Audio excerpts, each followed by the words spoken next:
ಇದು ಕರಿಬೇವಿನ ಸೊಪ್ಪು ಇದು ಹಾಳಾಗದಂತೆ ಕೆಡದಂತೆ ಫ್ರೆಶ್ ಆಗಿ ಹೇಗೆ ಫ್ರಿಜ್ಜಲ್ಲಿ ಶೇಖರಿಸಿಡೋದು ಅಂತ ತೋರಿಸ್ಕೊಡ್ತೀನಿ.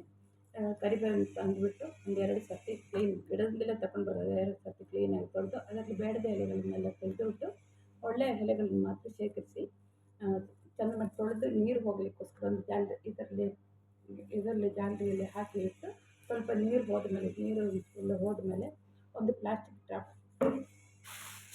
ಕವರ್ ತಗೊಂಡು ಅದರಲ್ಲಿ ತುಂಬಿಸಿಬಿಟ್ಟು ಪ್ಲಾಸ್ಟಿಕ್ ಬಾಕ್ಸ್ ಒಳಗೆ ಅಥವಾ ಡಬ್ಬ ಒಳಗೆ ತುಂಬಿಸಿ ಫ್ರಿಜ್ ಒಳಗೆ ಇಟ್ಟರೆ ಸಾಧಾರಣ 15-20 ದಿವಸ ತನಕ ಚೆನ್ನಾಗಿರುತ್ತೆ.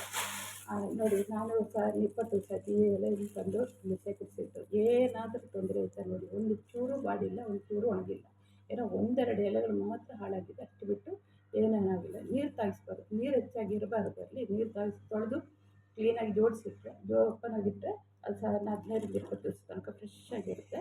ಇದು ತಂದು ಸಾಧಾರಣ ಒಂದು 20 ದಿವಸ ಮೇಲೆ ಆಯಿತು. ನನ್ನ ಇಲ್ಲಿ ಗಿಡ ಇಲ್ಲ, ನಾನು ಚರ್ಚಿಗೆ ಹೋಗಿದ್ದಾಗ ಚರ್ಚಿಗೆ ತರೋದು, ಬೆಳಿಗ್ಗೆ ಪೂಜೆಗೆ ಹೋಗ್ತೀನಿ, ಅಲ್ಲಿಂದ ತಗೊಂಡು ಬರೋದು.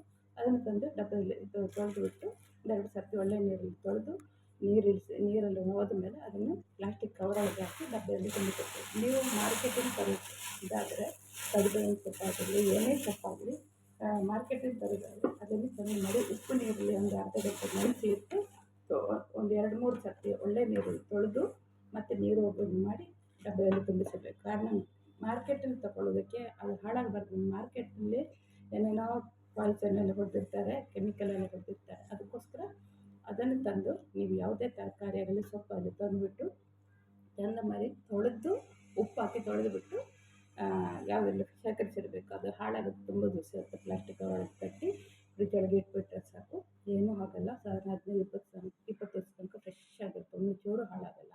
ಹಾಗೆ ಇಡಬೇಕಾದ್ರೆ ಹೀಗೆ ಮಾಡಬೇಕು. ಇದು ಜೋಪಾನಾಗಿರ್ಬೋದು. ಸಾಧಾರಣ ಒಂದು 20